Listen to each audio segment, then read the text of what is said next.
Thank you. May I start by correcting the record?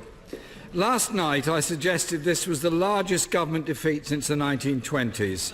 I would not wish to be accused of misleading the House, because I've since been informed that is in fact the largest ever defeat for a government in the history of our democracy.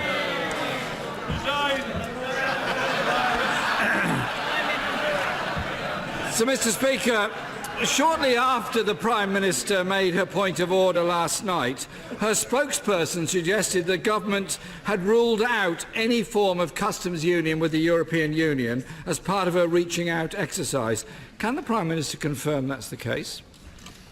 Can I say to the right honourable gentleman that the exercise that I indicated last night is, as I said, about listening to the views of the House, about wanting to understand the views of parliamentarians, so that we can identify what could command the support of this House and deliver on the referendum. I understand the Business Secretary told business leaders on a conference call last night, we can't have no deal for all the reasons you've set out. Can the Prime Minister now reassure the House, businesses and the country and confirm that is indeed the government's position, that we can't have no deal?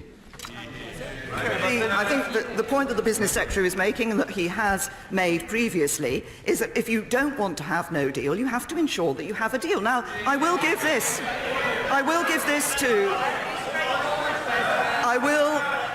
say this to the right honourable gentleman. There are actually two ways of avoiding no deal. The first is to agree a deal, and the second would be to revoke Article 50. Now that would mean staying in the European Union, failing to respect the result of the referendum, and that is something that this government will not do.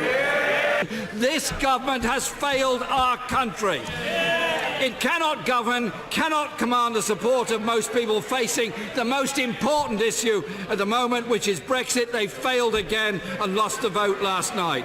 Isn't it the case, Mr. Speaker, that with every other previous Prime Minister faced with the scale of defeat last night, they would have resigned and the country would be able to choose the government that they want?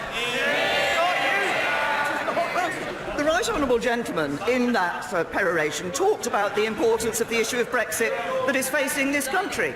Later today we're going to have the no confidence debate. He has been calling for weeks for a general election in this country, and yet on Sunday, when he was asked in a general election would he campaign to leave the European Union, he refused to answer.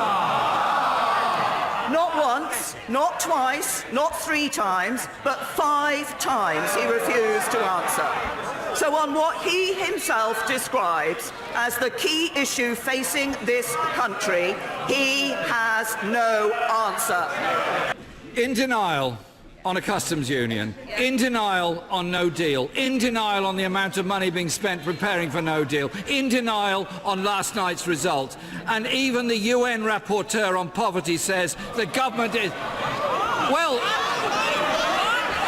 Mr. Speaker, it's very telling indeed, that as soon as I mention the report of the UN rapporteur who said the government was in a state of denial about poverty in Britain, Tory MPs start jeering.